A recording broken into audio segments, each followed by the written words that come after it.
त्रिदलं त्रिगुणाकारं त्रिनेत्रं च त्रिधायुधं त्रिजन्म पापसंहारम् एकबिल्वं शिवार्पणम् त्रिशाकै बिल्वपत्रैश्च अच्छिदै कोमलै शुभै तव पूजां करिष्यामि एकबिल्वं शिवार्पणम् कोटिकन्या महादानं तिलपर्वतकोटयः काञ्चनं क्षीरदानेन एकबिल्वं शिवार्पणम् काशीक्षेत्रनिवासं च कालभैरवदर्शनम् प्रयागे माधवं दृष्ट्वा एकबिल्वं शिवार्पणम् इन्दुवारे व्रतं स्थित्वा निराहारो महेश्वरः नक्तं हौष्यामि देवेश एकबिल्वं शिवार्पणम् रामलिङ्गप्रतिष्ठा च वैवाहिककृतं तथा तटाकानि च सन्धानम् एकबिल्वं शिवार्पणम् अखण्डबिल्वपत्रं च आयुधं शिवपूजनं कृतं नाम सहस्रेण एकबिल्वं शिवार्पणम् उमया सह देवेश नन्दिवाहनमेव च भस्मलेपन सर्वाङ्गम् एकबिल्वं शिवार्पणम् सालग्रामेण विप्राणां तटाकं दशकूपयो यज्ञकोटिसहस्रश्च एकबिल्वं शिवार्पणम् दन्तिकोटिसहस्रेषु अश्वमेधशतक्रतौ कोटिकन्या महादानम् एकबिल्वं शिवार्पणम् बिल्वाणां दर्शनं पुण्यं स्पर्शनं पापनाशनम् अघोरपापसंहारम् एकबिल्वं शिवार्पणम् सहस्रवेदपाठेषु ब्रह्मस्थापनमुच्यते अनेकव्रतकोटीनाम् एकबिल्वं शिवार्पणम् अन्नदानसहस्रेषु सहस्रोपनयनं तथा अनेकजन्म पापानि एकबिल्वं शिवार्पणम् बिल्वाष्टकमिदं पुण्यं यः पठेत् शिवसन्निधौ शिवलोकमवाप्नोति एकबिल्वं शिवार्पणम्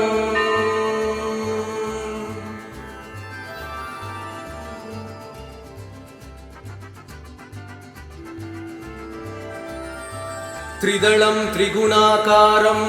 त्रिनेत्रं च त्रिधायुधं त्रिजन्म पापसंहारम् एकबिल्वं शिवार्पणम् त्रिशाकै बिल्वपत्रैश्च अच्छिदै कोमलै शुभै तव पूजां करिष्यामि एकबिल्वं शिवार्पणम् कोटिकन्या महादानं तिलपर्वतकोटयः काञ्चनं क्षीरदानेन एकबिल्वं शिवार्पणम्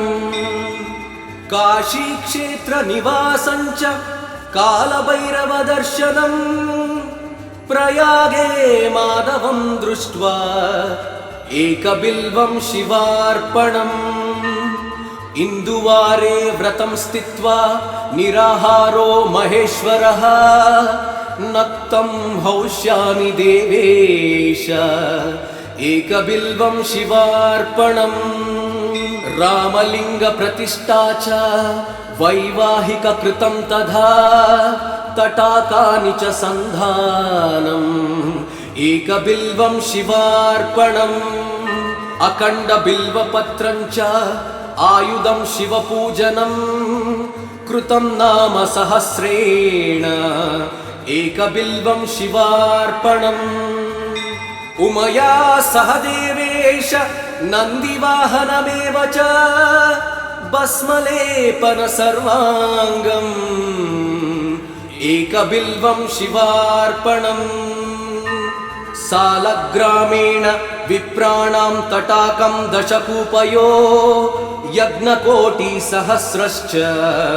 एकबिल्वं शिवार्पणम् दन्तिकोटिसहस्रेषु अश्वमेधशतक्रतौ कोटिकन्या महादानम् एकबिल्वं शिवार्पणम्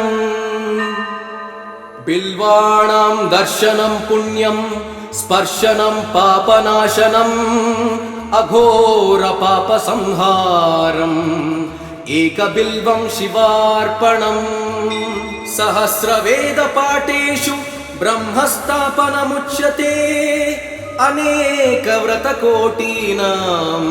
एकबिल्वं शिवार्पणम् अन्नदानसहस्रेषु सहस्रोपनयनं तथा अनेकजन्मपापानि एकबिल्वं शिवार्पणम् बिल्वाष्टकमिदं पुण्यं यः पठेत् शिवसन्निधौ शिवलोकमवाप्नोति एकबिल्वं शिवार्पणम्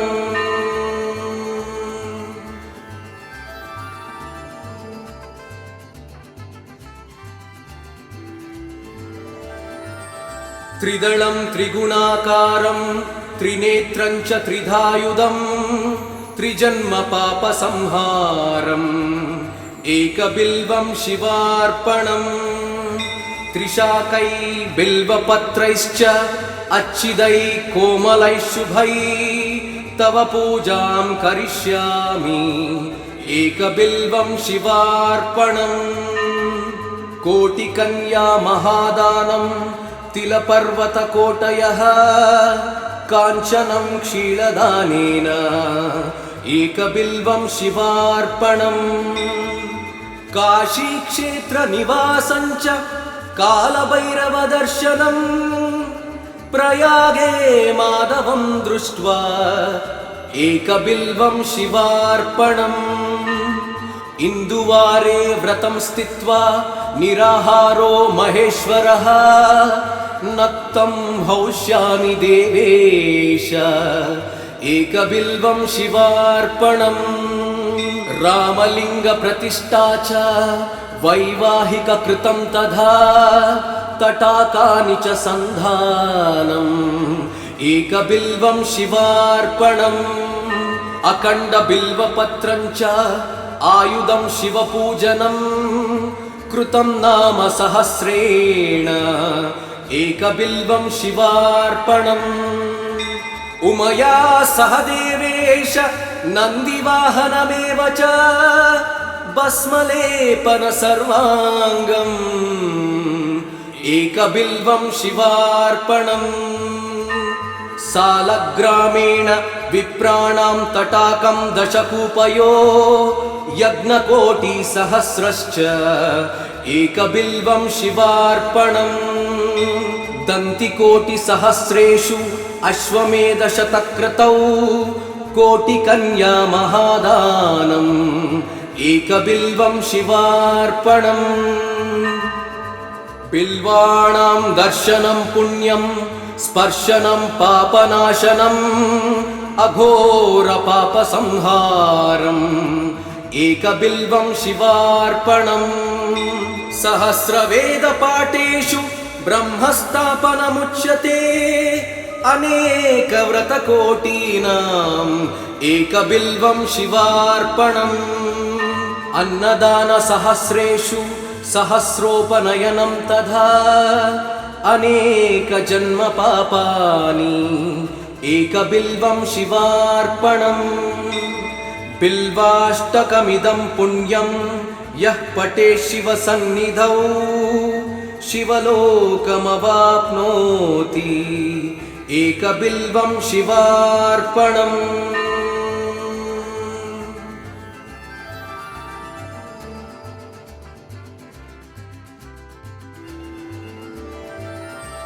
त्रिदलं त्रिगुणाकारं त्रिनेत्रं च त्रिधायुधं त्रिजन्मपापसंहारम् एकबिल्वं शिवार्पणम् त्रिशाकै बिल्वपत्रैश्च अच्छिदै कोमलैः शुभै तव पूजां करिष्यामि एकबिल्वं शिवार्पणम् कोटिकन्या महादानं तिलपर्वतकोटयः काञ्चनं क्षीरदानेन एकबिल्वं शिवार्पणम् काशीक्षेत्रनिवासञ्च कालभैरवदर्शनम् प्रयागे माधवं दृष्ट्वा एकबिल्वं शिवार्पणम् इन्दुवारे व्रतं स्थित्वा निराहारो महेश्वरः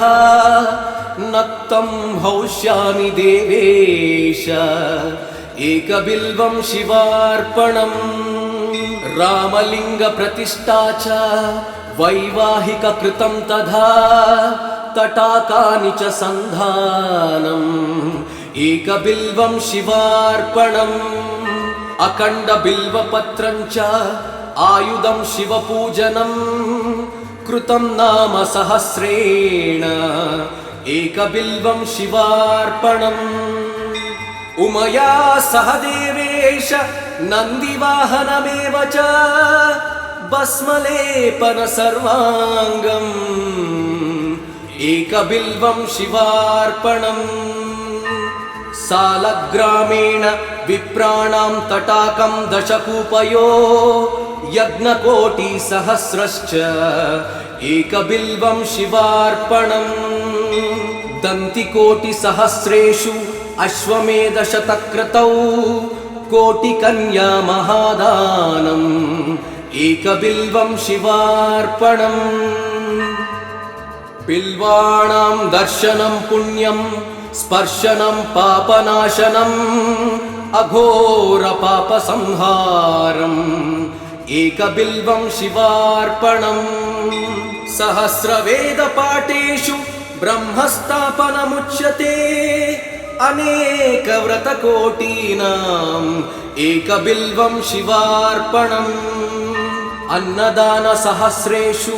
सहस्रोपनयनं तथा अनेकजन्मपापानि एकबिल्वं शिवार्पणम् बिल्वाष्टकमिदं पुण्यं यः पठेत् शिवसन्निधौ शिवलोकमवाप्नोति एकबिल्वं शिवार्पणम्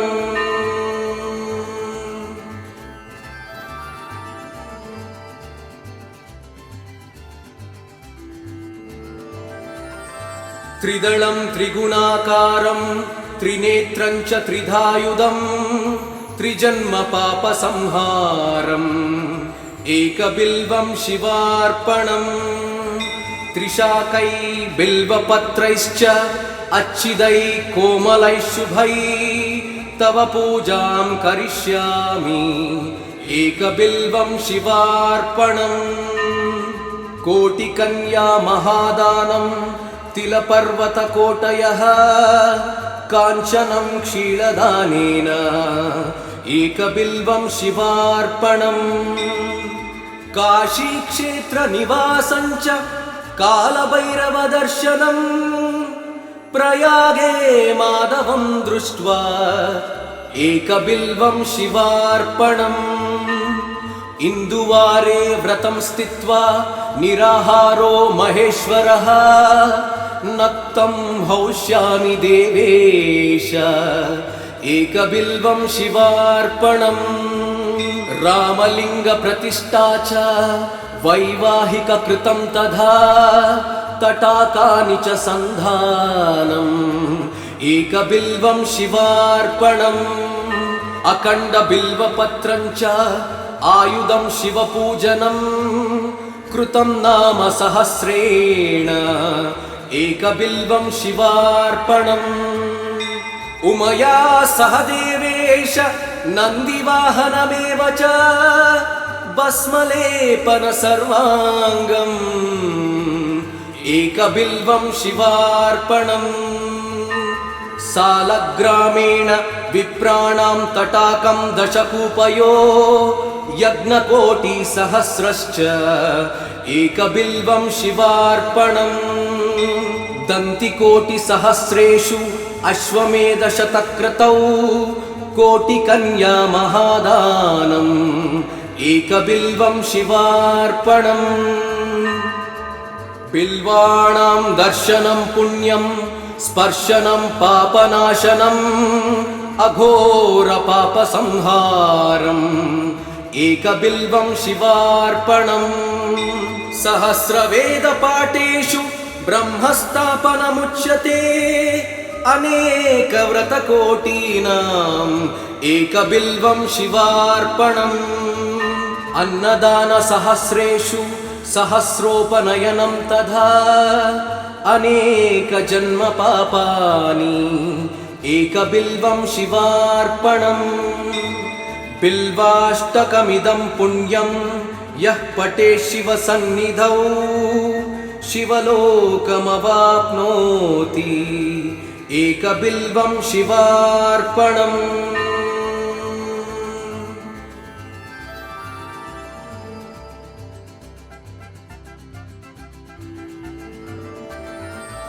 त्रिदलं त्रिगुणाकारं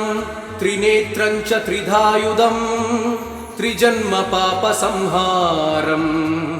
एकबिल्वं शिवार्पणम् त्रिशाकै बिल्वपत्रैश्च अच्छिदै कोमलैः शुभै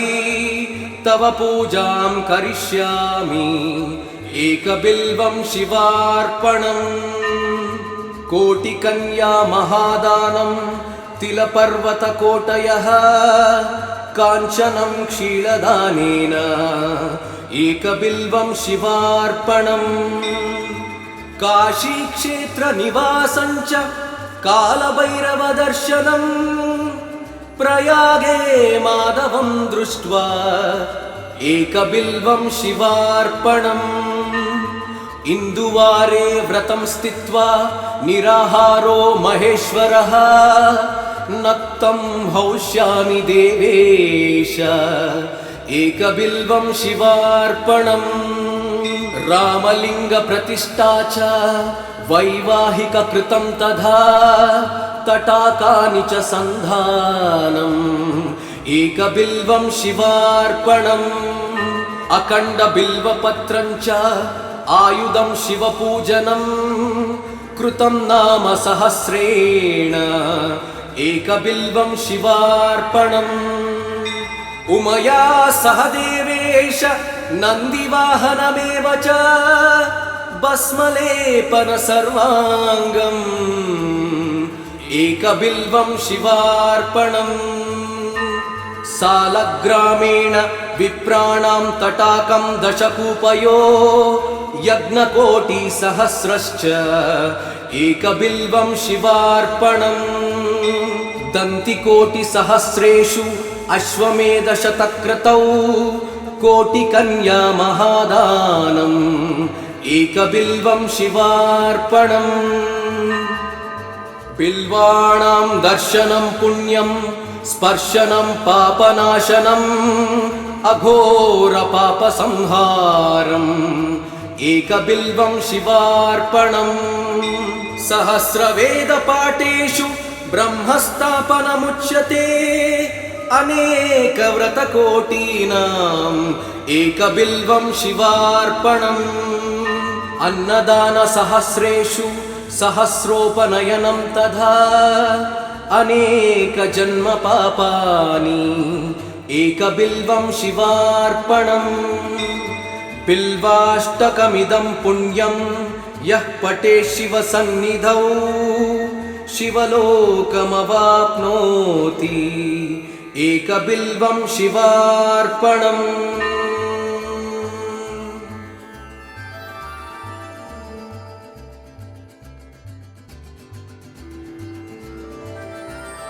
त्रिदलं त्रिगुणाकारं त्रिनेत्रं च त्रिधायुधं त्रिजन्मपापसंहारम् एकबिल्वं शिवार्पणम् त्रिशाकै बिल्वपत्रैश्च अच्छिदै कोमलैः शुभै तव पूजां करिष्यामि एकबिल्वं शिवार्पणम् कोटिकन्या महादानं तिलपर्वतकोटयः काञ्चनं क्षीरदानेन एकबिल्वं शिवार्पणम् काशीक्षेत्रनिवासं च कालभैरवदर्शनम् प्रयागे माधवं दृष्ट्वा एकबिल्वं शिवार्पणम् इन्दुवारे व्रतं स्थित्वा निराहारो महेश्वरः नक्तं हौष्यामि देवेश एकबिल्वं शिवार्पणम् रामलिङ्गप्रतिष्ठा च वैवाहिककृतं तथा तटाकानि च सन्धानम् एकबिल्वं शिवार्पणम् अखण्डबिल्वपत्रं च आयुधं शिवपूजनं कृतं नाम सहस्रेण एकबिल्वं शिवार्पणम् उमया सह देवेश नन्दिवाहनमेव च भस्मलेपन सर्वाङ्गम् एकबिल्वं शिवार्पणम् सालग्रामेण विप्राणां तटाकं दशकूपयो यज्ञकोटिसहस्रश्च एकबिल्वं शिवार्पणम् दन्तिकोटिसहस्रेषु अश्वमेधशतक्रतौ कोटिकन्या महादानम् एकबिल्वं शिवार्पणम् बिल्वाणां दर्शनं पुण्यं स्पर्शनं पापनाशनम् अघोरपापसंहारम् एकबिल्वं शिवार्पणम् सहस्रवेदपाठेषु ब्रह्मस्थापनमुच्यते अनेकव्रतकोटीनाम् एकबिल्वं शिवार्पणम् अन्नदानसहस्रेषु सहस्रोपनयनं तथा अनेकजन्मपापानि एकबिल्वं शिवार्पणम् बिल्वाष्टकमिदं पुण्यं यः पठेत् शिवसन्निधौ शिवलोकमवाप्नोति एकबिल्वं शिवार्पणम्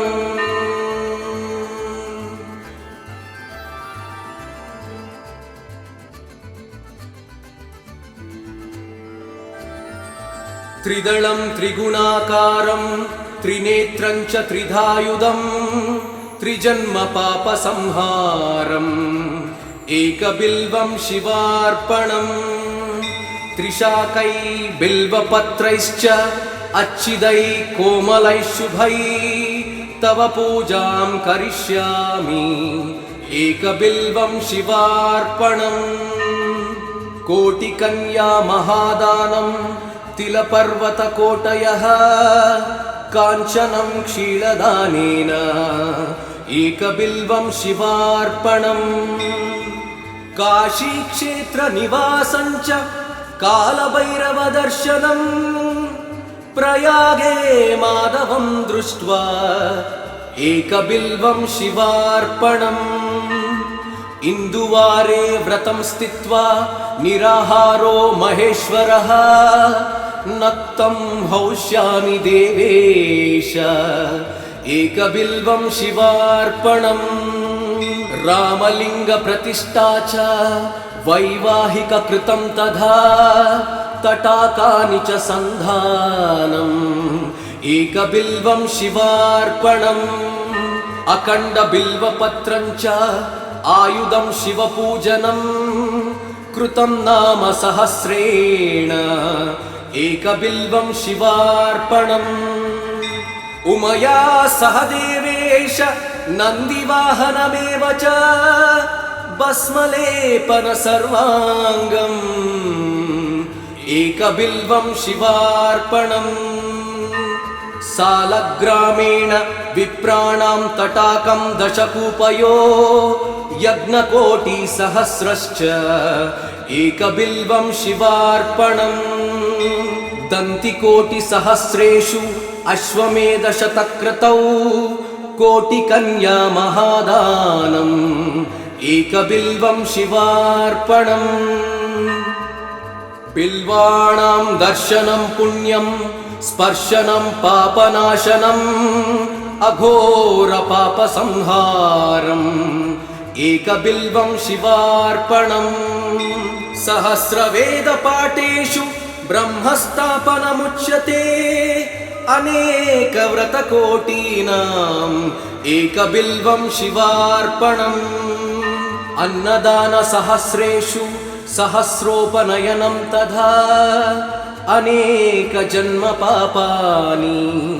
एकबिल्वं शिवार्पणम् बिल्वाष्टकमिदं पुण्यं यः पठेत् शिवसन्निधौ शिवलोकमवाप्नोति एकबिल्वं शिवार्पणम्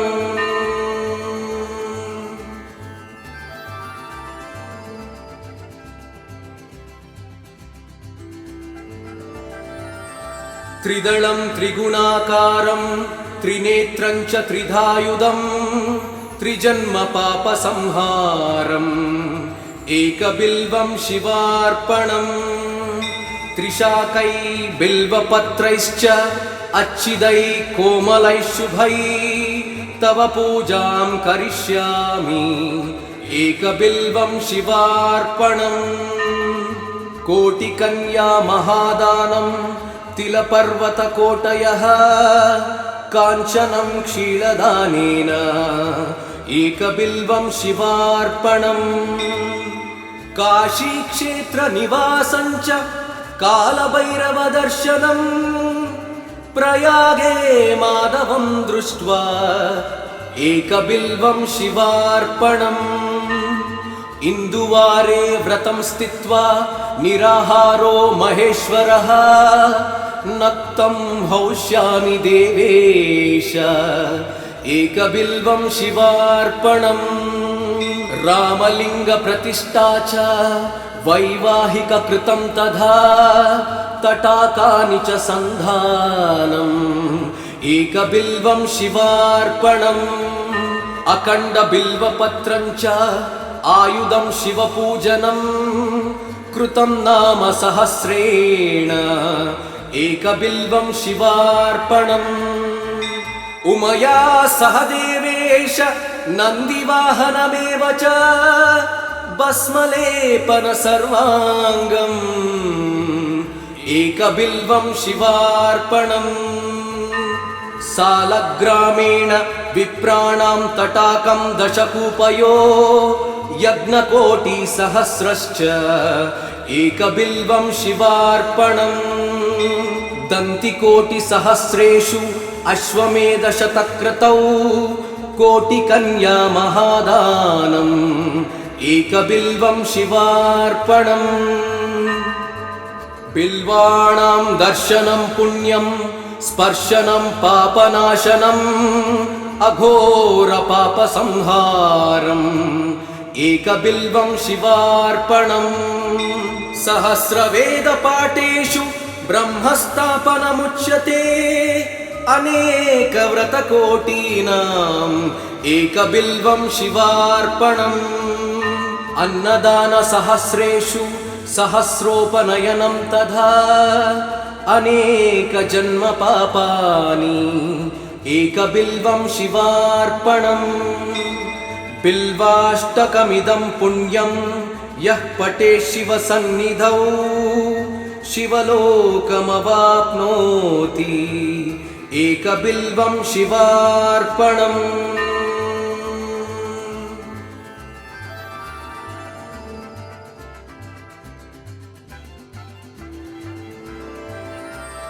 त्रिदलं त्रिगुणाकारं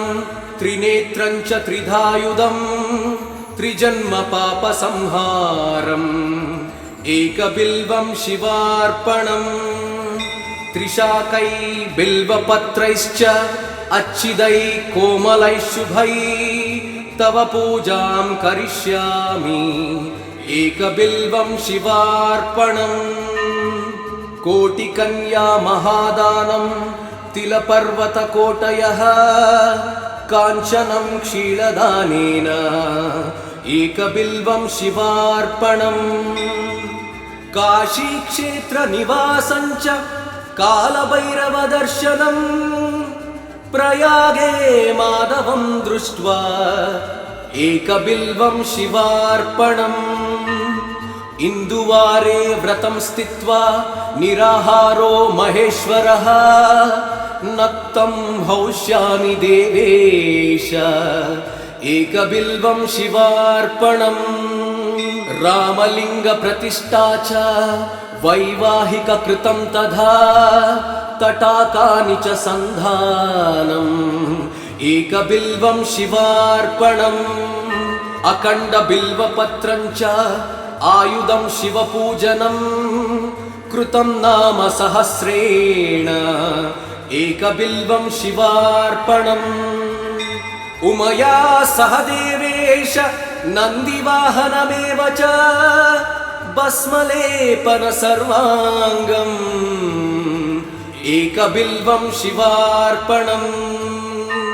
सालग्रामेण विप्राणां तटाकं दशकूपयो